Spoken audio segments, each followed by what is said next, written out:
The show opens up in Sariashi City in Japan, where a teenager, Yusuke Urameshi, watches his body being taken to the hospital after an accident. His childhood friend, Yukimura Keiko, rushes to the scene while the body is being loaded into an ambulance. Only when a paramedic passes straight through him does he finally realize that he is dead. A flashback from 4 hours before the incident shows a roundworm monster escaping from a massive sinkhole in Sariashi City. Meanwhile, at the local school, Yusuke's friend, Kirino, is being bullied by a group of boys. However, the teacher catches Yusuke beating the school bullies, not knowing that he saved the victim. Not bothered to explain himself, our hero simply walks away from the school. When he reaches home, his mother further berates him for being a good-for-nothing son. Fed up with the constant nagging, he heads out for some air. Barely a few minutes later, he is confronted by his arch-nemesis, Kazuma, and his gang. But our hero ends up beating them quite easily, leaving Kazuma in a mess. Later that evening, Keiko arrives from school at a local ramen shop where he works part-time. Her friends quickly turn back and head out, as they do not want to be seen in the same place as the notorious Yusuke. However, being his childhood friend, Keiko yells at him for not defending himself in front of the teacher. While all this is happening, the roundworm monster possesses a truck driver and forces him to drive onto the road that Yusuke is on. Later, as Yusuke is walking down the street, he notices that the truck driver is about to crash into a little boy. Alarmed, he pushes the boy away, but ends up getting run over by the truck. Following this, a narration gives us a brief background of the show. Once upon a time, the demon world and the human world were connected.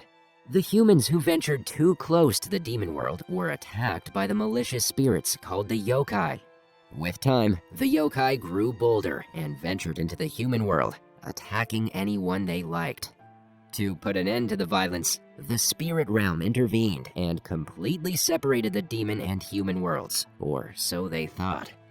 This is when the flashback ends, and we circle back to the first scene of the show. Yusuke's spirit notices his body being taken away in an ambulance when Botan, the Grim Reaper, shows up. She tells him that his death was not anticipated because the act of saving a young boy was odd for his hooligan personality. Botan then takes Yusuke to the spirit world to meet her boss, Koenma. The mysterious deity with a pacifier in his mouth is in charge of judging a person's life and sending them either to hell or heaven. Koenma promises to reincarnate Yusuke if he agrees to be a detective for the spirit world. A spirit detective's main responsibility is to stop the yokai that are once again invading the human world to cause trouble. However, the moody teenager bluntly refuses the offer because he is certain that everyone he ever knew will be relieved after his death. Meanwhile, we're introduced to Sakyo, the owner of several casinos in Sariashi town. At one of his places, he meets Gonzo, the same man who sold Sakyo the land containing the massive sinkhole. When asked about why he would buy such land, Sakyo tells Mr. Gonzo that he found a deep hole there, one that extends to the demon world. On the other hand, Botan takes Yusuke to visit his funeral. There, he sees numerous people like Kirino, the boy whose life he saved, and even his arch-nemesis, Kazuma, genuinely mourning for him. When everyone leaves, Yusuke sees Keiko and his mother bawling their eyes over his death, which makes him rethink his decisions about being a spirit detective. At the same time, the roundworm monster enters the body of Kirino, who is currently being bullied by Yusuke's classmates near his house.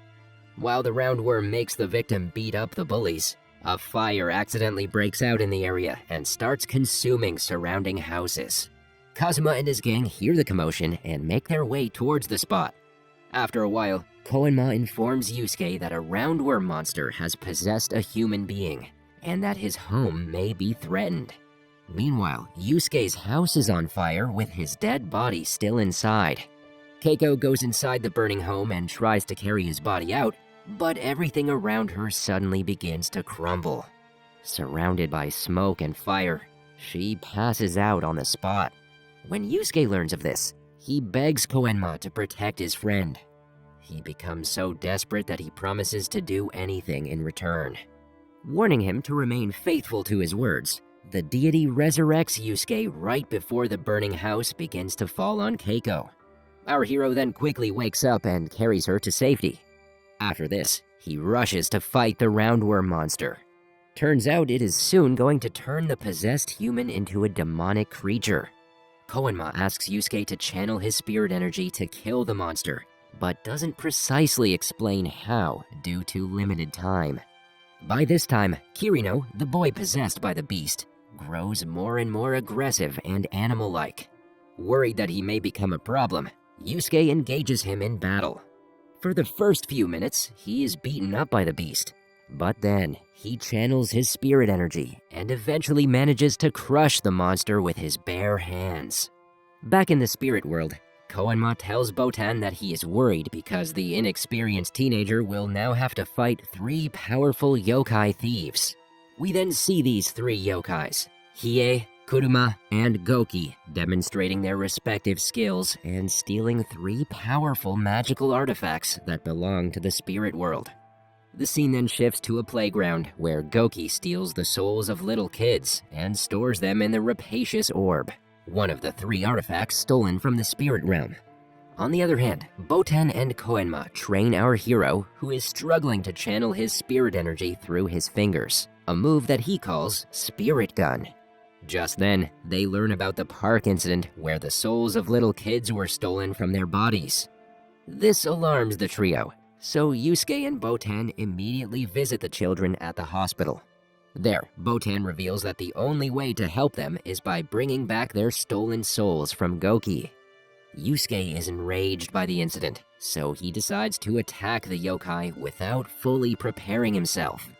On his way out, he runs into Kazuma, who surprisingly can see Botan. Yusuke then ends up telling him the truth about the yokai from the demon world that are invading the human world.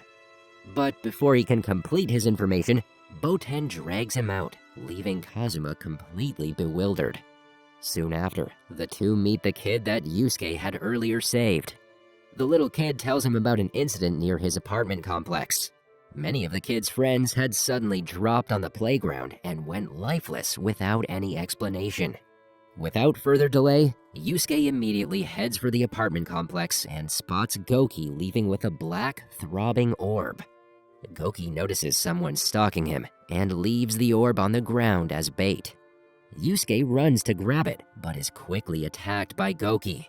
The fearsome yokai then takes his real form, which is a giant red demon, and starts fighting our hero in the parking lot.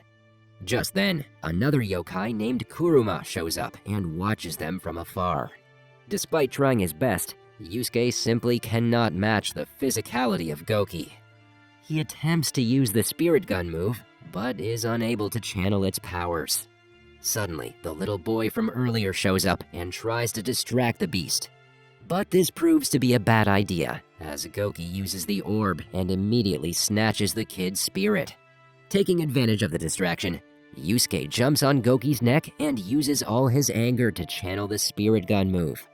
After successfully bringing it out, he uses it on the monster's head, killing it brutally. With this, the magical orb releases all the souls, bringing the children back to life. Meanwhile, Kuruma watches all this go down, but doesn't interfere. That night, Mr. Gonzo visits Yukina, a young yokai that Sakyo had sent him in exchange for the land with a sinkhole. She is trapped and tortured in a cage so that Gonzo can collect her tears. It's revealed that the tears of the yokai, called Tears of Ice, are quite expensive because they instantly freeze upon falling to the ground. Mr. Gonzo plans to become wealthy by selling the tears.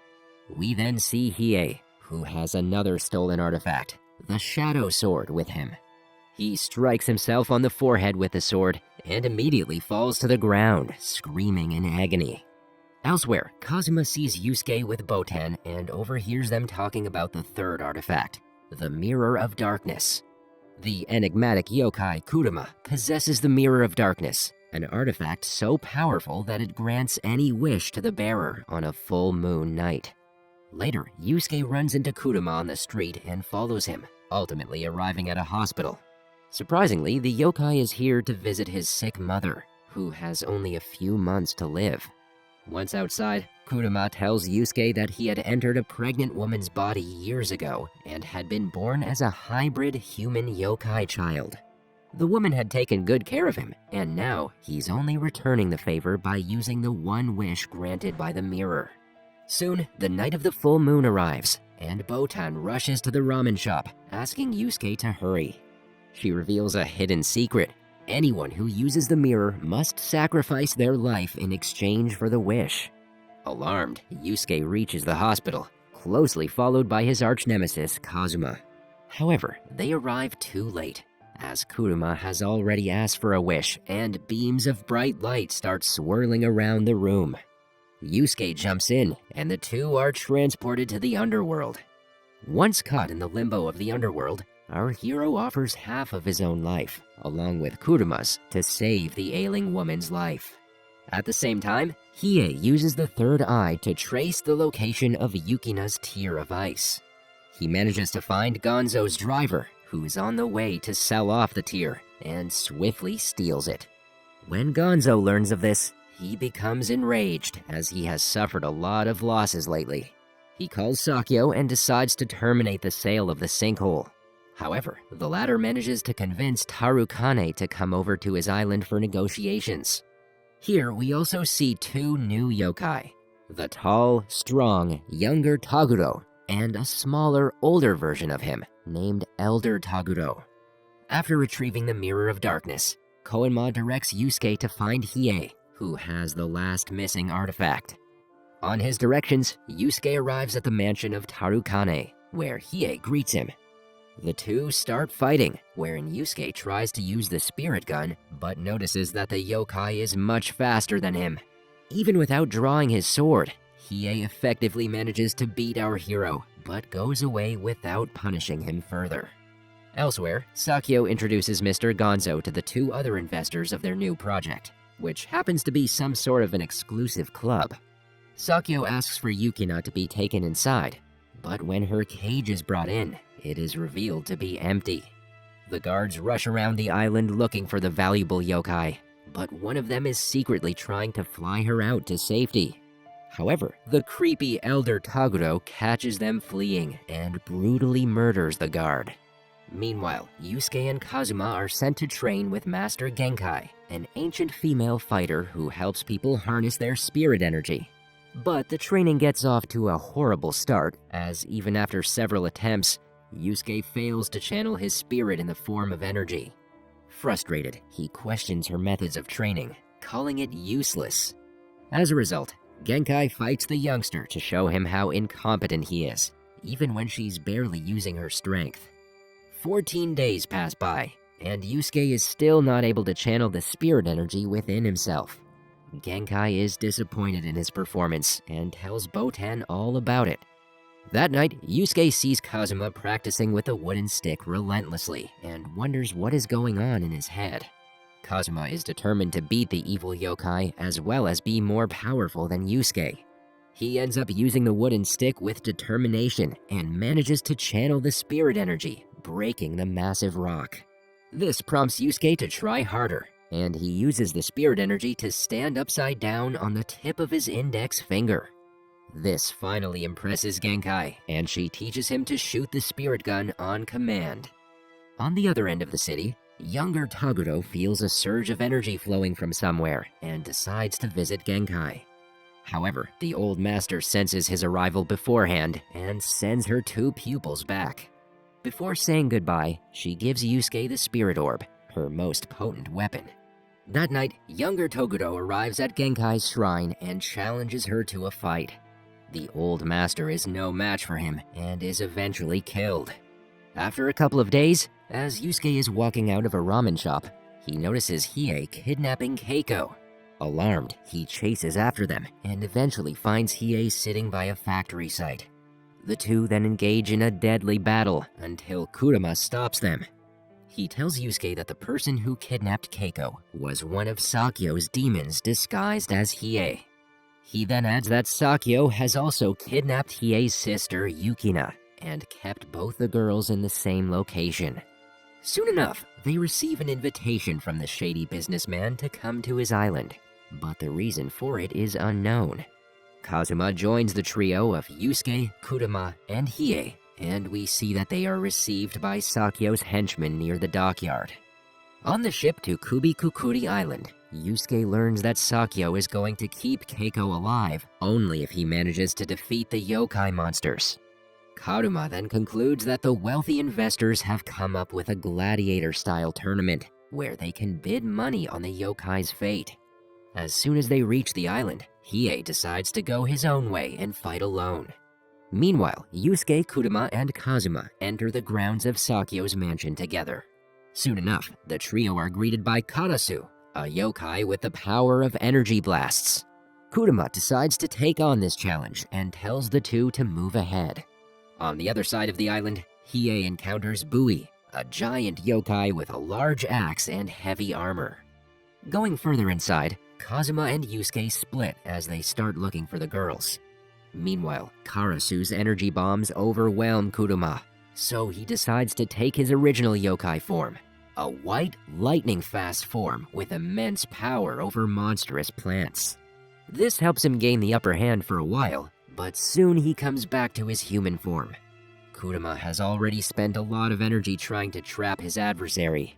Even though he is now weaker, he runs towards Karasu and pierces his opponent's palm with a venomous thorn.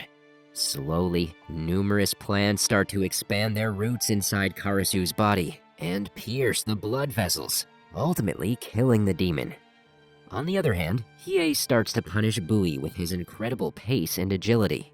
Infuriated, the latter takes off his heavy armor and charges with his total capacity. The giant yokai was already stronger beforehand, but now he's faster too. With one sweeping blow, he easily manages to knock his opponent across multiple walls. But to his shock, Hiei wakes up once more and unwraps his arm, which possesses the power of a fire snake. With this new power, Hiei manages to kill Bui, but sustains heavy injuries to his right arm. Elsewhere on the island, Keiko pretends to be injured and attacks a guard, who leaves the door open behind himself to check on her. She manages to free herself and Yukina, but unbeknownst to them, Sakyo keeps an eye on them through his security cameras. The two girls ultimately run into Kazuma, but find themselves confronted by a huge dog-like demon. After being chased around for a while, they ultimately manage to flee by sliding through a metal door. But luck is not so kind to them, as they soon run into the creepy Elder Toguro, who can manipulate his body in any way he wishes. In the meantime, Yusuke ends up in the central arena as an opponent for younger Toguro. Sakyo asks the investors to triple their bets on the Toguro brothers, as he sneakily launches the machines that would eventually merge the demon and the human worlds. In the next scene, Yusuke uses all his might to fight younger Toguro. Some of his punches get through, but they have no effect on the yokai. Just as Yusuke starts to lose hope, Hiei and Kurama show up and join the attack. The trio use all their power and attack younger Toguro, but even this is not enough to provoke him. Meanwhile, as everyone is distracted, Sakyo takes this opportunity to merge the demon and human worlds. When Koenma learns of this, he makes a temporary protection around the island to save the human world from the yokai. However, since the shell won't stop Sakyo's machine for long, he appears on Kubikukuri Island.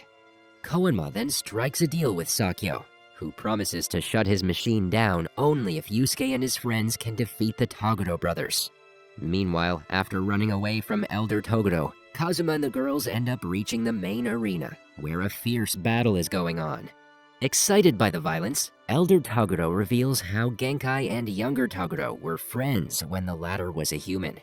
He then gleefully narrates how his brother killed the old master just a few days ago. Younger Toguro, on the other hand, gets upset with the elder for bringing Genkai up, so he kills him with his own hands. The news of Genkai's death strikes Yusuke hard, and he grows extremely angry. Once again, he gets up and attacks younger Toguro with the power of the spirit orb that his master gave him. This finally provokes his yokai opponent enough to bring out his true form. a muscular giant who is immensely larger and more destructive than his old self. Younger Toguro has always wanted to fight someone who can match him toe-to-toe. Hence, he kills Kazuma with a single devastating punch, just to bring out the dormant power in Yusuke. Witnessing the death of his friend, Yusuke punches the monster with all his might and channels the spirit world's energy to his final spirit gun. A huge amount of unrestricted energy releases from this attack, which pushes younger Toguro backwards. He manages to contain the explosive power with the spirit bomb for a while, but eventually gets burnt and collapses to the ground. Before passing away, he thanks Yusuke for allowing him to unleash his true power for once. In the aftermath of the battle, Yukina resurrects Kazuma with her powers. Meanwhile, Sakyo stops his engine and the two worlds remain separate. He then kills himself with a bullet to the head. The show ends as the four boys, Yukina and Keiko, get into a boat to go back to their respective homes. In the afterlife, younger Toguro walks down the path of the demon world and surprisingly finds Genkai waiting for him there.